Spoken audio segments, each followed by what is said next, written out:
Hopefully that's good. It's probably.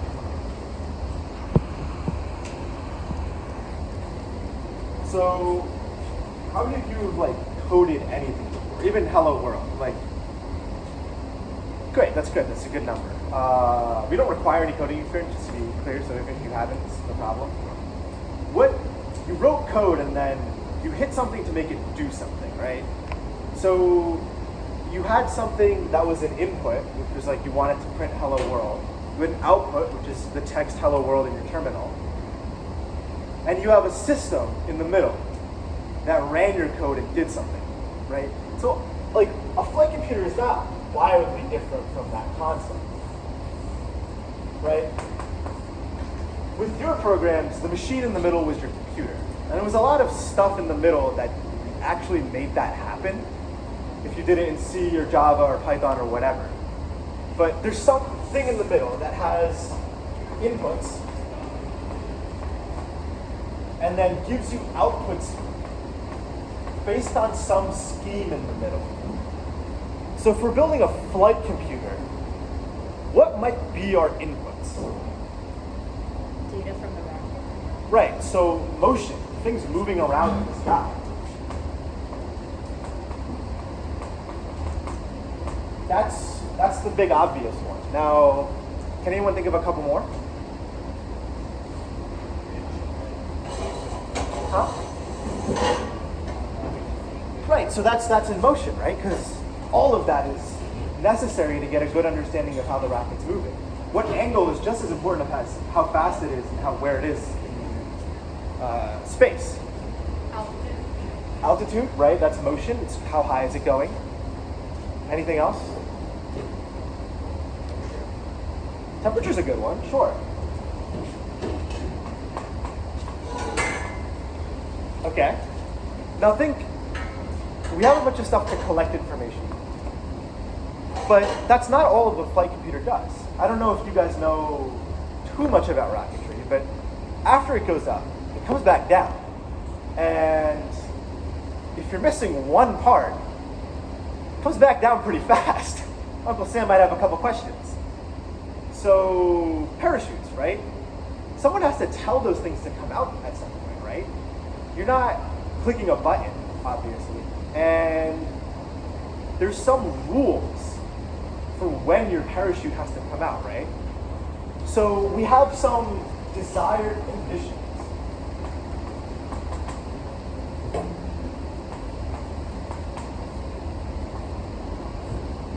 This is a very general topic called controls. So parachutes are a very shallow introduction to that. You might have control surfaces. So not God forbid, if you choose to work for the Department of Defense, your control surfaces might be designed to hit a specific target. I will keep my personal opinions on that to myself, but that's part of what goes into your flight computer. It won't here, but it might. Here you might optimize for stability to make it go straight in the sky and fly safely. You don't want to hurt anybody. So all of that gets lumped together in desired control. So all of this goes into our flight computer. If we know that these are our inputs, what might be our outputs? I'm sure returning members will definitely have some opinions on this because you've seen what the outputs are. But more than welcome for new members to take a couple stabs. That's what I did when I joined. Yeah, so Spencer, you might have something to add for this. Oh yeah. So basically, right now in Aerobody, I am working with a few people to build gimbal thrust vectoring for our rockets. We have a basic idea of the design down right now.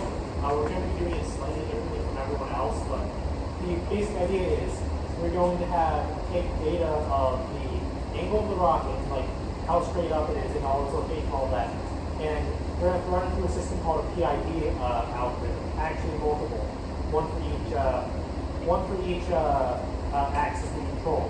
And that PID algorithm will output a command to servo motors to tell our rocket motor to basically just swivel in a direction So it points the rocket straight up and keeps stability.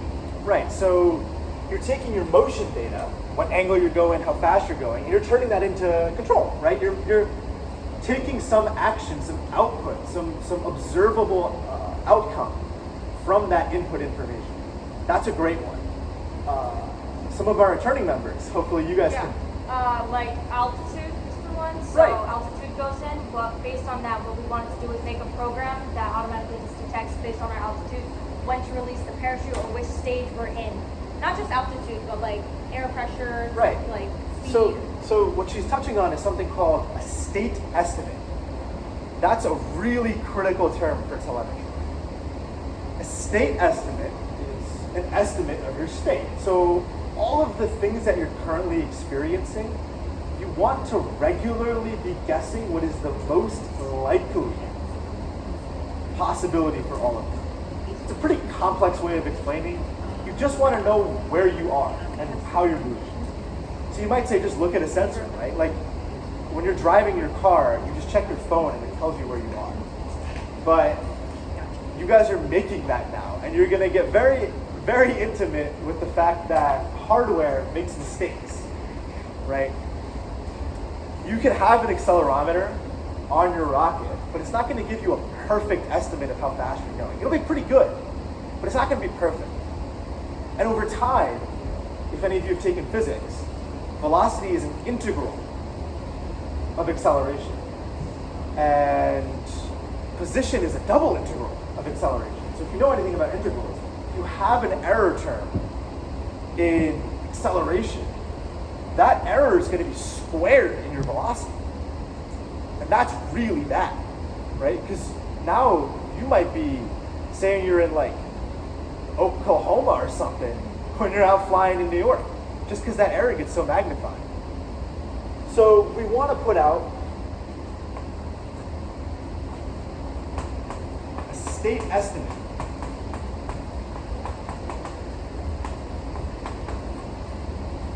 Which is an adjusted guess of where we are based on a lot of different information. Those of you who are interested in how that happens, it's a lot of math. It's a lot of stochastic processes, if you've ever heard of that word. But those of you who are interested, that is definitely something that we'll be covering. There's a method called filtering, which, to give a very quick overview of, just because you have sensor information, you not only have information about the sensors from which you're getting information, you also have information about what those pieces of information are most likely to indicate about the future. So if a rocket's moving up, it's very unlikely, even if your sensor says that it's true, that your rocket is suddenly moving downwards, right? It's probably going to follow some sort of arcing shape. So you can use all that information using a little bit of fancy math to create that state estimation. But back to what we were talking about. Anyone else have any more outputs? About the filtering, we did Calvin, the Calvin filter that we used, it was very successful, right? It was pretty good, yeah. We're going to expand on that for our June launch, like our big competition launch, Yeah. but we're also not going to start with Kalman filtering, because those of you who have seen the textbook I referred to as the Holy Grail, it's tough, it's difficult. I struggle with it from time to time, so we're going to start with some simpler stuff and get you guys acquainted, and hopefully build up in a way that you're more able to effectively contribute. So we have some desired control. What was the big part that I said is part of that desired control, if you guys remember? Right, exactly. So our big goal this year for the first half is control parachutes with our in-house flight computer. So parachute deployment, yeah, it's part of controls, and no one's going to argue against that, but for us, let's highlight it as a really important desired outcome.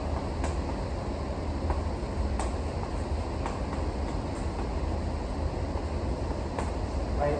Those are our big three, but I'm open to hearing if you guys have any more interesting ones.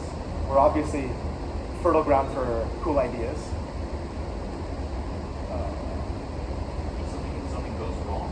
Or Yeah, like we might want to collect information on if the parachute's deployed correctly, or if we had some sort of, God forbid, catastrophic failure. That might be something we would look into. That's great. Another input is actually image data.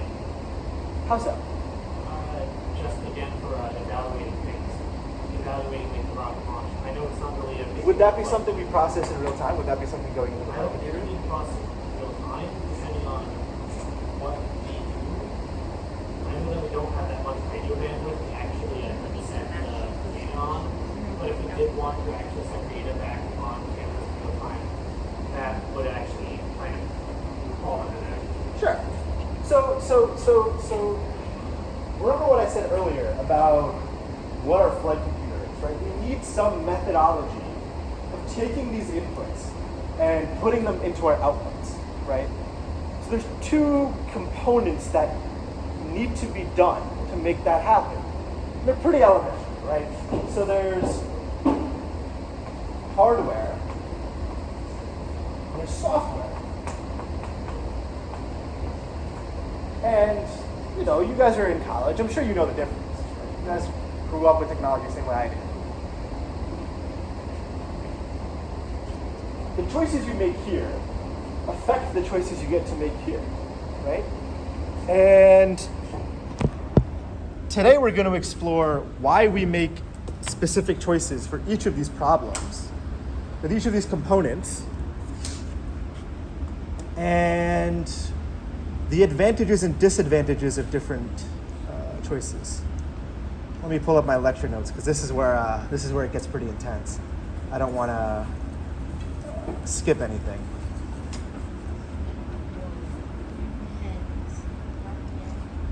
Right, any questions so far on what we're doing? Is there any class quiz? No, good lord. Yeah, I don't. I like talking, which is fun, but I hope this doesn't feel like a class. No, it's not. You haven't told us to shut up because so good. Yeah, right. Well, you guys are I feel like you guys, yeah. I don't know. It's not the best. I don't know. It's hard to get this information. You're doing a great job. Yeah, you're doing a good job. We're listening. Okay. Yeah, there's really no better way to get this piece of information out. So we have two different components. We have hardware and we have software.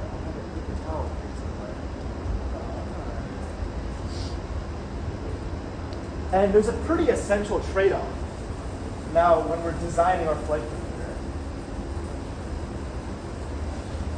computer. Now this is going to be a pretty general topic now. This will probably be the most general discussion that we have. There's a spectrum called the abstraction spectrum.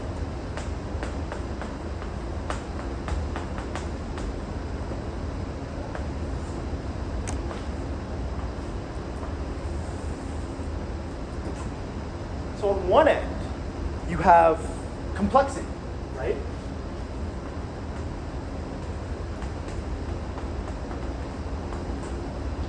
And on the other, you have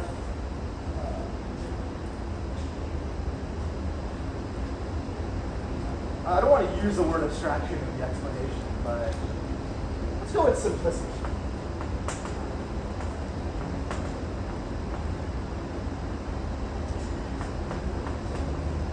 Right? So let's just think about software for now. More complexity gives us more control, generally. It's not true always. And you'll have points along this spectrum where it's pretty murky as to whether making something more complex is going to be better or worse. But generally on this end of the spectrum, we have more control. But on this side, this is again in general, we have scale. So it's, I hope I spelled that right, it's like a 5-letter word. It's a lot easier to build big things if the parts are simple, right? So abstraction is this concept of, are there things that exist that do what we want them to do? And if so, can we use them for this application? Right? So as a software engineer, I'm going to give you the software engineer explanation. I'm sure the guys in the cage over there might have a hardware analogy for it. But from the software side, you might have something that's running in the cloud that can scale very easily, that is like Python code that's like super far removed from the hardware. You have like 4 or 5 layers of different softwares managing your code. Like if you've ever used Google.com, that is something that is not running on like bare metal. It's something that's super abstracted away from the hardware that the code is actually running on, right? But over here, you might have something called an ASIC, an application-specific integrated circuit. So those of you who are electrical engineers might know about this. You don't write any code, and you physically change the hardware. You design it that way, so that your code is encoded in the hardware. Whatever operation you want to do, say multiply by 2, you design a circuit that does that operation. Super fast, right? But I don't think I could make Google.com on an ASIC. Maybe the guys at Google can. But I would certainly struggle. It'd be a nightmare. It'd take me years. You'd have thousands and thousands and probably millions of different gates that you'd have to configure. But you get incredible control, right? Because you're switching each and every transistor. You designed it that way, right? But you can see, like for some application, like for multiplying something, that might be something you desire, right? You might want, like, hey, I need this multiplication to happen in a nanosecond.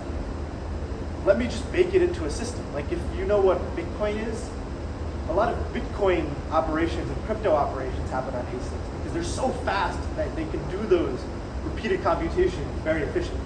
So control is great in that case. But again, like you can see why for scalable things, simplicity is very useful. So we have pretty weak hardware. We want very specific outputs. A flight computer is a pretty finicky thing. Where on this spectrum do you think we're putting our flight computer? Where are we aiming to design our system? If you had to guess.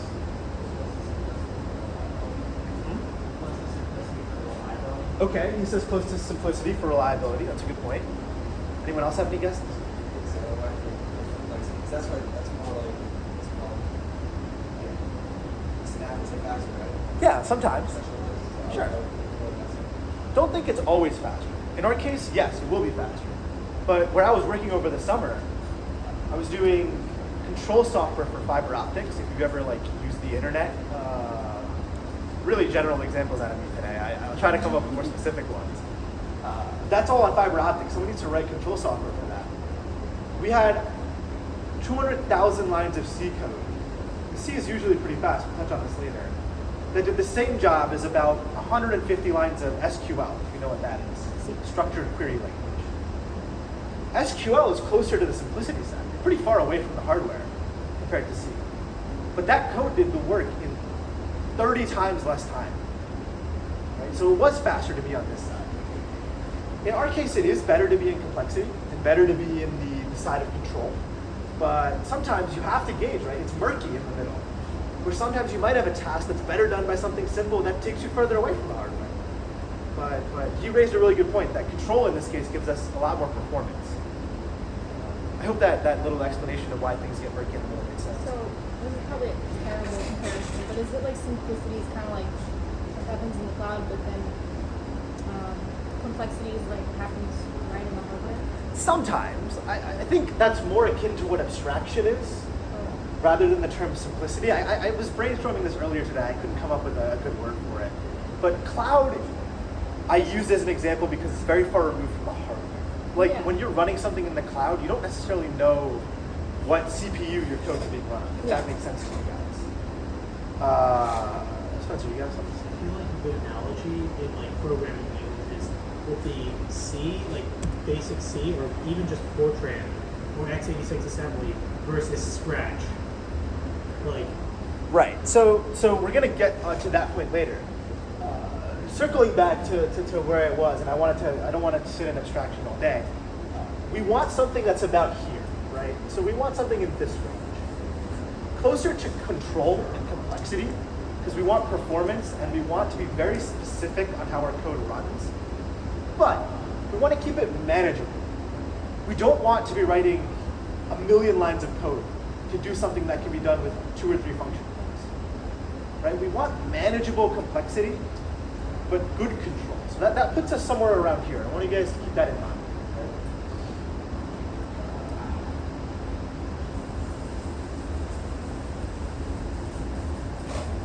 So that's sort of the spiel on how you should think about like system complexity and control and why we do what we do in a certain way. So I said earlier we need software. And what is software code for?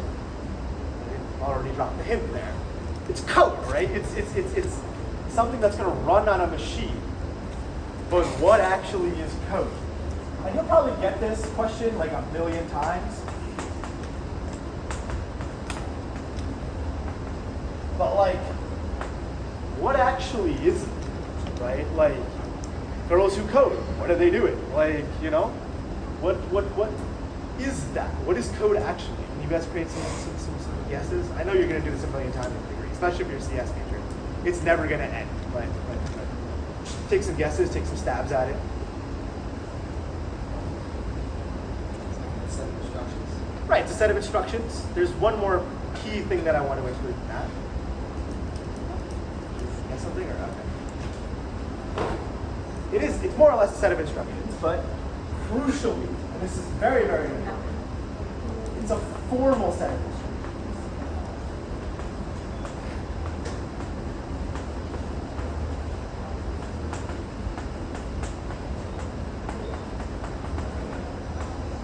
Right? Syntax is crucial. When I talk, whether I choose the term a machine or the machine, the point is the same. You grasp what I'm saying. A machine, an actual computer, needs a very specific way of explaining what it needs to do. So that has to be formal. You'll learn what a formal language is if you take discrete structures. It's not crucial here, but there's some specific syntax that'll get mapped by stuff into specific behaviors. It's formal. There's a specific structure to it. That's kind of the critical thing. So there's 2 camps of languages. There's high-level languages and there's low-level languages. Those of you who've started coding, you might have some guesses as to what goes where. Java's high level. Right, Java's weird, man. Let's be real. Java is a high level. Yeah, No, it's true. It's absolutely right. It's going to be more weird when we talk about our next point, which is compiled versus interpreted. Anyway. Anyone else have any guesses? Just throw out languages. I'll tell you which side they're on. So, I will. No, that's a really good point, actually. And it's kind of a hole in my explanation. As a computer scientist, I will say that C is a low-level language. An electrical engineer will tell you that C is a high-level language. And where you draw the line kind of depends on what your application is. For us, let's say C is a low-level language. It gets you pretty close to the heart. Anyone else have a couple guesses? It doesn't have to be a flight computer language. Would Python be high level? Yeah, Python's a great high-level language. Assembly would be low level. Yeah, assembly is real low level. There's no arguing with that either. Yeah. Electrical engineering will also tell you that shit is low level. Where does Fortran fall? Is that lower level or higher level? It's lower level, to my understanding. But it's lower level in the same way of like, it's close to that line, depending on what application you're trying to do. Someone might say it's high level. Certainly in its time it was high level. But now someone might be like, it's low level. Yeah? So what do you mean by like closer to the heart language? It's actually a really good point. So, you run your code. You're doing certain operations, right? So what is like the most simple thing you do in code? What's the first exercise you do? Hello world. Hello world, right? Does everyone know what hello world is? Is everyone familiar with it? This is running term. Okay. So to do a hello world,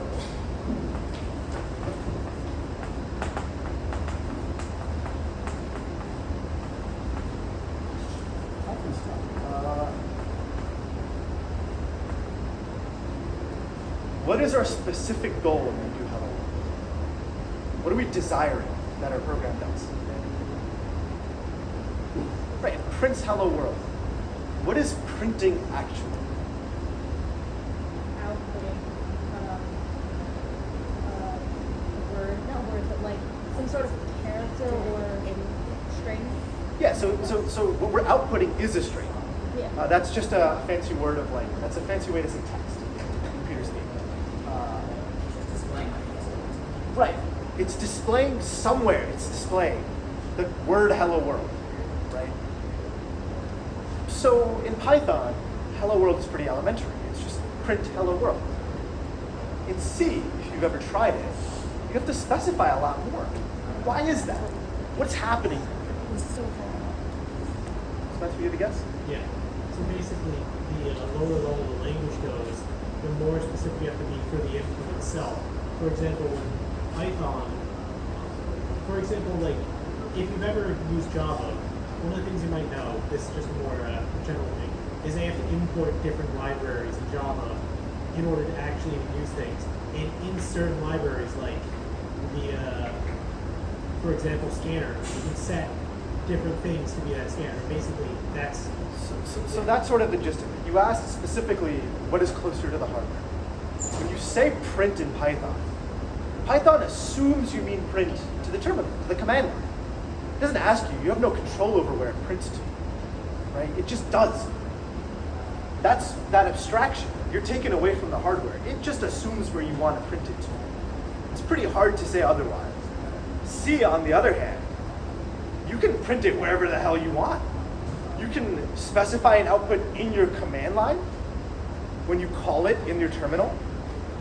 You can pipe it, that's what it's called. Or in your program, let's say you want to output it to a file, you can print to a file.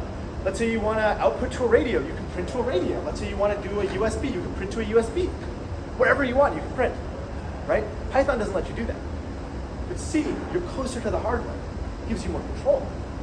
You say, I want to print hello world to this piece of hardware. I want this file to say hello world. I can do that with my print statement. It's closer to the hardware. Does that make sense? Is that a good way of explaining it? There are more complex explanations as well. Like if you're doing multiprocessing, if you know what that is. If you have multiple programs running at the same time that are trying to solve one big problem in different parts, closer to the hardware means that the way that they communicate is different. In Python, you have one way of communicating, and in C, a lot of the simplicity of communicating in Python is taken away. You get a lot more control, a lot more performance sometimes. I hope that's a satisfactory answer. That was a really good question. And the reason I know it's a good question is because it's not in my notes. I didn't think of it myself. This is how you know it's really good. So for low level, you need to specify what you want to do more, right? Right, exactly. You need to specify where stuff happens, what is happening. Is that solder? So this Python, Maybe don't touch that because it doesn't matter. so Python is high level. It says rosin for it. So Python is high level, but C would be low level because you have to give more. Wash your hands after. Yeah, for We do have lead and solder. It's low level. Go above the line, yeah. It melts better. Right, so high-level languages, you have a lot of simplicity in what you want to do. It's very easy to implement big things. Low-level language, you have to do a lot more specificity, but you get usually more performance out of it, and you can get more control over what you're doing. That's sort of the spiel with high-level versus low-level, and I want to make sure that there's nothing else in my notes that I wanted to touch on. Right. So the next distinction I want to make, and this is something where I'm going to leave it open-ended. I don't know what you guys think. What we would do, what's the correct answer for a flight computer? What makes more sense? There's two camps of ways that your code, which is just text that you write, right? Like I can say code out loud and nothing's going to happen, but it's words. It needs to turn into something that your machine does, right? So how does that happen? There's two ways, right? It needs to go from words that you write to instructions on your machine. Your instructions on your machine are called machine code. which is like flipping bits in different places to do specific things. That is helpful. There's two ways we get there. We can either interpret our code, or we can compile it. I hope I'm not boring you guys. You're good. Interpreting. Your code becomes instructions in real time. So we have some code.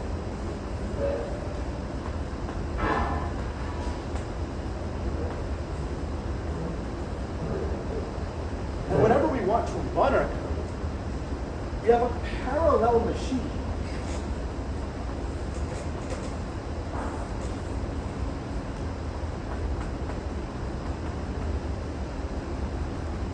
Called an interpreter, which is kind of like a translator, and it translates in real time.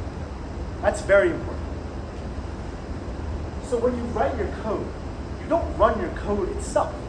You say, hey, interpreter, can you help me out here? I have written something, and I want you to turn it into machine code. So your computer spins up the interpreter, and the interpreter, this is a generalization, goes line by line through your program. And as things happen, it translates them into machine code. This is super powerful.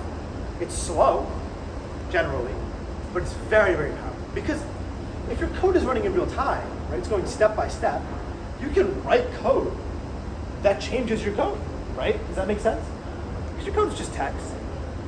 So let's say some conditional changes, and you don't want your code to do the same thing as it did before. You can write code that changes your code, and your interpreter will let that happen.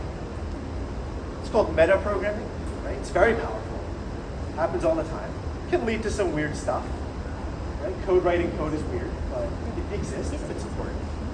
But crucially, it requires processing overhead for the interpreter to run, because it's a separate process to the process that is your code. And it's generally pretty slow, because the interpreter is built to handle all sorts of weird stuff that you can write. It's a very bulky, like a translator. A translator is a very knowledgeable person, right? So for one line, right, like you just want to translate something from English to French, you're not going to call a UN interpreter and ask them to do it in real time, right? It might be a little weird to do that. It's an overuse of resources. So what's the alternative? Compilation, right? So interpreting is bi-directional, right? Your code sends stuff it wants to have instruction, to turn into instructions to the interpreter, versus a compiler is one way. So whenever you're done writing your code and you want to run it, you send it to a magic box.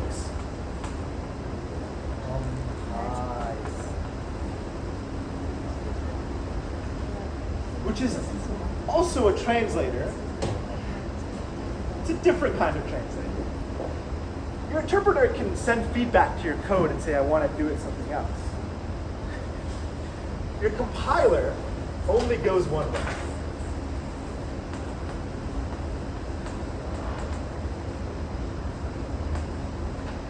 And every arrow here glosses over a ton of specificity. You could do your PhD in each one of these arrows. It would be a huge contribution to humanity. But crucially, your compiler takes all of your instructions in code and says, what does the machine have to do to accomplish all of this task? The whole task, all of the specificity in your code, it puts it into one program. It translates it all at once. So once your code is compiled, you can run it all you want. But as soon as you change one thing, you have to recompile everything. That's important to remember. But this compiled package, right? Usually it's called a binary. And those of you who understand how computers operate will understand why that is, right? Because your computer can only understand binary. This binary is the only thing that needs to run when you want your code to run. Which means it's super fast, right? It's very well encapsulated, which is a word you might become familiar with if you take more ECS courses. But it contains everything it needs to do the job. And you can move it around all you want, and it'll still do the job it's designed to do. And it doesn't need an interpreter, it can run wherever you want. Right? I can write code and then run it on your machine, or I can run it on your machine. But if I write Python, which is an interpreted language, I need you to have Python and I need you to have Python in order for my code to run on your machines. That can be annoying. So, based on what we understand, the pretty general overview I gave, which of the two do you think is more useful for our specific application? Compiler's faster, right? Huh? Compilers are faster. Right, compiler's faster. Right?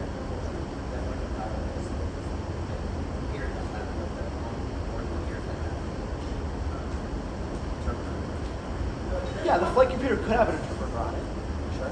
Possible. That'd be a waste of resources. Yeah, it would be a waste of resources. Yeah, she said. Compile code is usually much smaller and more compact. Absolutely. I'm glad you brought that up, actually. I missed that. Yeah, it is. So it seems like the right answer for our problem is compile. And then, based on what we talked about earlier, there's high-level compiled languages like Java. Although Java is compiled and then also interpreted, which is weird, because it gets compiled into Java bytecode, and then that bytecode gets interpreted in a Java runtime environment. I'm sorry for bringing that up. But there's high-level compiling. So based on what we talked about earlier, where high-level and low-level language we talked about, where we chose compiled, which is splitting our options in half. Now, do we pick high-level compiled or low-level compiled? If you guys have to just take a stab at it. What's the difference? We talked about the difference between high-level and low-level. High-level languages versus low-level. Low-level languages. Yeah. So we split. There's 4 categories. There's high-level. There's 4 categories. There's high-level compiled. There's high-level interpreted. Then there's low-level compiled. And then there's not really that many low-level interpreted languages, but they exist.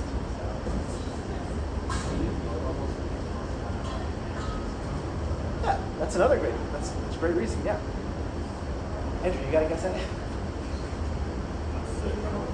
Right. Exactly. So we want to do something that's low level and compiled. That leaves us with a handful of options. Although the hyper nerds will have a million, I'm sure. There's a couple pretty key ones. One of them, the most famous probably, is C. Right? Godfather of all languages. So there's C, there's C++, not the same as C. Some people will say you can mix them, other people will say you shouldn't mix them. I'm not God. Hey, Joe, how do you do +1 in C? How do you add 1 to a variable in C? Well, plus. That's why it's C++. That's the next one. Yeah, there's also Carbon, made by Google right now, which is cool. The other big one that's used in this space. Why is it called Rust? Again, I am not God. It just is. All of these have their advantages and their disadvantages. So far, we've mainly used C and C++. If you feel that you can self-manage a Rust project, I am willing to let you make your flight computer using Rust. Although I very much don't recommend it. Very strongly recommend against it. But it is an option. But not a real. C or C++, right? So we've decided that we're gonna write something in C or C++. Let's just assume that we're gonna use C for now. Although C++ is a perfectly valid option. If you've used Arduino before, that is actually a variant of C++. And so it falls, in my opinion, under C++.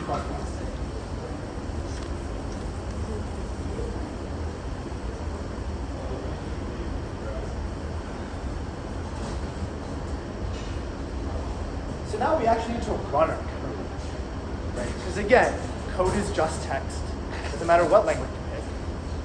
We need some environment to actually make it go.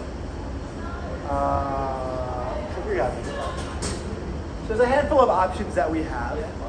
And let's stick with what you guys are probably most familiar with right now, is programming on your like laptop or a desktop or something.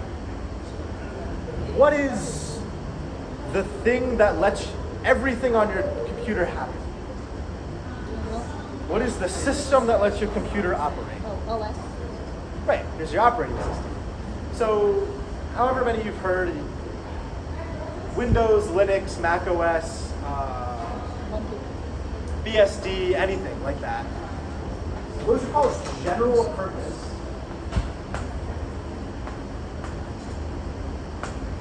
operating systems. And they give you a lot of really cool options, right? Like, Windows is pretty easy to use, pick up and go. Right? They're also pretty heavy. If you've ever tried to install Windows, it's gigabytes of information. It's millions of lines of code.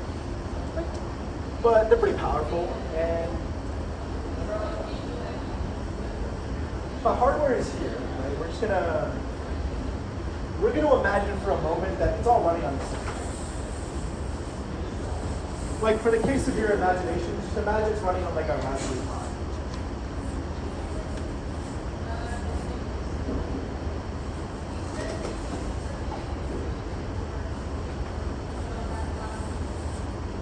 Right? Like imagine it's running on a Raspberry Pi. We have all the options in our button. We have a general purpose OS, and it has something called a kernel. Which talks to the hardware. Turns whatever you ask it to do into specific instructions for the hardware to run. Right? It also has a lot of stuff above it, right? Most notably, like a GUI. Right? Like, if you try booting up Windows, you try to boot up your Mac, you see stuff. Right? There's stuff you can click. You can close a window by clicking the X button. That's cool. That's very powerful, right? Is it necessary for what we're doing? No. Right? Like, Windows has Task Manager. I don't think I'm going to call Control-Alt-Delete with Scott. I know what's running. I made it, right? So process management and stuff, not super useful. But the kernel, which takes code or like requests of the hardware,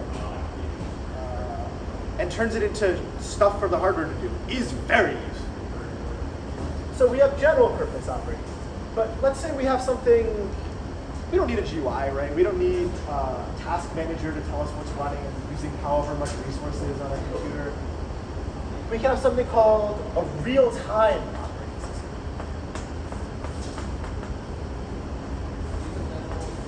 Which is like this, but it takes away all of this garbage. All the stuff that's useful if you're making an app or a game, but not that useful if you're trying to make a racket that's going to fly. A real-time operating system still has that kernel, but she's a bit smaller. Doesn't do as much. Right? Your general purpose operating system, it has stuff that lets different processes talk to each other. Right? Like if you have if you ever open a link on Discord, you guys all have Discord, right? In order to be here. If you ever open one of the links that I send in there, Discord is asking Chrome, which are two different processes made by two different people, to do something, open a link, right? How does that happen? The kernel, right? Discord says, hey, operating system, hey, Windows, is Google Chrome running right now? If so, can you ask it to open this link? Very useful that you can do that, right? Helps you open links. You don't have to copy and paste it. Alternatively, if Google Chrome is not open, it asks the system, hey, could you boot up Google Chrome for me? It's on your hard disk. Can you run it for me? Another great thing the kernel does. You guys use files, right? That was No, what? Shut up. You put something somewhere on your hard drive, that's just a physical place, right? Like, if I write a text file and if I write my name, my resume, and I put it and I save it on my machine, those are physical bits somewhere in space, like physical reality, that are getting flipped to be a certain value. Who keeps track of that? Kernel. Very useful. File systems are one of the greatest inventions ever. But who's putting their resume on a rocket? Actually, that'd be pretty cool. Now that I think about it. You guys should do that. So many people would hire you. That would be pretty cool, actually. What? It'd be a very unique resume. But Take your microcontroller and then boot it up with their own thing They'd have and to then see. Our that'd be resumes pretty would be sick. like, So if they're look trying at to it long steal your term. code, Oh. Target the rocket somewhere. That's different. Anyway. SpaceX. Well, you're not gonna, SpaceX. you're not gonna like write your senior thesis and put it on a rocket. Right? You don't need to store. That's not what the final product is. Yeah, it's not. It's not. You don't have to put your thesis on the rocket. It will big book, guys. You don't need a file system on your rocket. You have memory. Just remember where you put everything. Like, unironically, like make a memory map so that you know where stuff is, and then you put it there and you pick it back up because you know because you're the one who put it there, right? You don't need all that stuff in your RTOS kernel, but you do want stuff like, hey, I wrote some code that does something. Can you translate that, or can you manage that so that my computer actually does that, right? Because you have like physical gates that need to be flipped back and forth. You want something that can do that for you, that knows which gates need to be flipped. Or in the case of our rocket, you're pulling sensor data from pins, right? There's wires that are connecting your central processing unit and your sensors. You don't want to have to say, this specific transistor needs to collect this specific piece of information at this specific rate with this specific rate of binary, XYZ. And now you've spent like 3,000 lines just trying to talk to a single sensor, or just trying to turn a single LED on, right? That sucks. Your kernel can handle that. Someone else did that code and generalized it so that it works. And an RTOS is cool because it's very performant. But moving away from operating systems, we have something called a how. A hardware abstraction layer. It's pretty important. It kind of gives away what it does, right? So let's say we're trying to do our first Arduino project, which you guys will be doing pretty soon as we have money to buy you guys Arduinos. Gotta love rockets. You're gonna want to flip an LED. You're gonna make it blink red, on. LED off, off. But do you want to sit there and tell a specific transistor to pass 3 volts to that LED? No. That sucks. Again, you just want to tell your microcontroller, which is our processor in this case, that this LED, I want to turn it on. Just make the LED turn on. Your hardware abstraction layer says, yeah, okay, just specify which LED you want to turn on and tell me that you want to turn it on. So you have the abstraction layer, which talks to your hardware in a generalized way. So let's say you have a sensor that's like a Bosch sensor. Do you guys know what Bosch is? They make washing machines as well as sensors, as well as like autonomous cars as well. They're pretty cool. And then let's say you have a Texas Instruments sensor. They do the same thing. Texas Instruments, the company that makes your calculator, they make sensors too. They will have different physical hardware designs. That makes sense? But if you can accomplish the same task, you just want to know what the goddamn temperature is. Do you want to have to know exactly what place in hardware you're going to have to pull that information from? No, right? You just want to say Texas Instruments sensor dot get temperature. And you just want to go to your Bosch sensor and go Bosch.get temperature. That's all you want to do. And the hardware abstraction layer, without getting too far into the details, lets you do that. Now, let's say you're a masochist or stuck in the 1960s. Those are the two cases where we have this last option. Let's go with 1960s, because I don't want to be a masochist. None of this exists. It's all in people's heads at Harvard and MIT and Princeton and Cal. We can just write a driver, which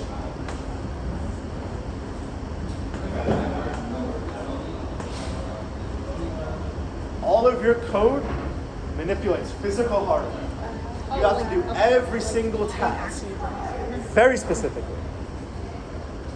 Now you can do some amazing stuff with this. Don't let me tell you that this is BS, right? Like the Apollo flight computer, we're barely building something that's equivalent to it with 1,000 times the power, computation power, maybe 100 times the computation power, right? This is crazy efficient, super cool. Like, if you get into this field, there are projects that are currently using this as well. You can make some crazy performance stuff, like super fast stuff. But you have to be the type of person that can manipulate every single bit. Like every single thing that your code needs to do, you need to explicitly tell the machine to do. There's no translator in between that can handle that layer of management for you. You have to tell, if you're doing multiple processes, again, like you're trying to solve, let's say you have one process that talks to a radio, and you have one process that talks to sensors. You need to order what happens, right? Because you only have so much computing hardware. You need to specifically order saying, hey, I want this operation from the radio thread to happen, and I want this operation from the sensor thread to happen. And you need to specifically order those things, which is tough. It requires a lot of management. So this is too much code. It's just too much stuff. And it takes forever to run, and it's a nightmare. And this, I'm not doing it. So we're gonna live somewhere in the middle, right? These are our two friends. And how many of you work with Arduino, just by hands? Great. You guys have already worked with the HAL. The Arduino library, when you import Arduino, you're doing this, right? That's you Arduino print something. It's the HAL. That's the HAL at work. So I know it's scary, and I know we covered a lot of stuff today, but remember, like for most of you, this is a thing you've already touched. So that's that.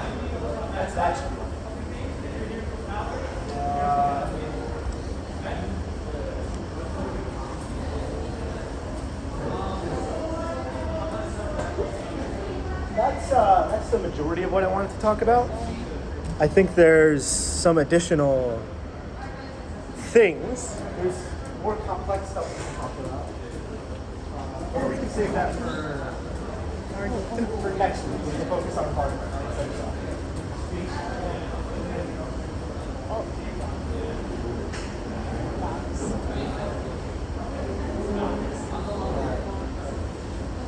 Yeah, that's my hour for sure filled up. So, any thoughts, any questions? I hope that wasn't too dry. So when you're saying we're using real-time OS and how, like, does that mean like what do you, because I knew we're using, is that what the flight computer is basically, like that's the system it uses? Like, is that what you're saying? Because you said Arduino itself is kind of what. No, yeah, Arduino is what HAL is, not RTOS. Yeah. So then when you're saying we're using kind of both of these, is that the system that our flight computer uses? No. I'm sorry if I didn't make myself clear. You guys have to pick between the two. Okay. Oh. Okay. You can either use a real-time operating system, or you can use a HAL. And if you're more familiar with Arduino, I recommend you use the HAL. You just use the Arduino framework. But I just wanted to clarify that is the space that we work in. As you get to more complex projects, it will be more useful to use an RTOS, mostly because first-party HALs kind of suck, because they're kind of like usually a prototyping tool and not a production tool. So you'd want to use some sort of operating system to manage things effectively. That was a really great question. I'm glad you made me clarify that. That's all I had really planned. Next week's discussion will focus on hardware a little bit more, so those of you who are more interested in that, I hope that'll be a little bit more entertaining for you guys. Any feedback, anything that I did well, anything I did poorly, anything I can work on for next week? Because for the next like 2 or 3 weeks, it's going to be a lot of this. Randomly interspersed with participating things. Just insane. Huh? You could. I feel I'm not really sure. You'll find out I my like the use thoughts of from pink Rate My chalk. Professor. It's Huh? fine. I appreciate the use of pink chalk. I like colors, man. Yeah, me too.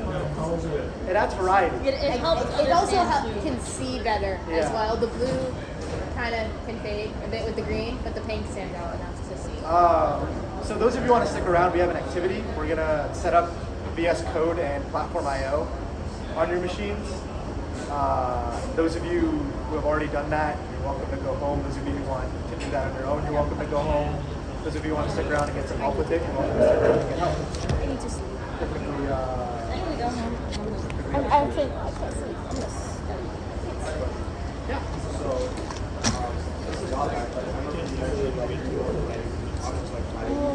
Yeah. Shoot out. Yeah, so Andrew and I are just going to be in the cage for office hours for the next couple of weeks. For now, which will be our meetings. We're just going to kind of be in here, and if you're having trouble with your project, you can hop in and help you out. Next week, this is what got canceled, so I'm good, but every week, I know I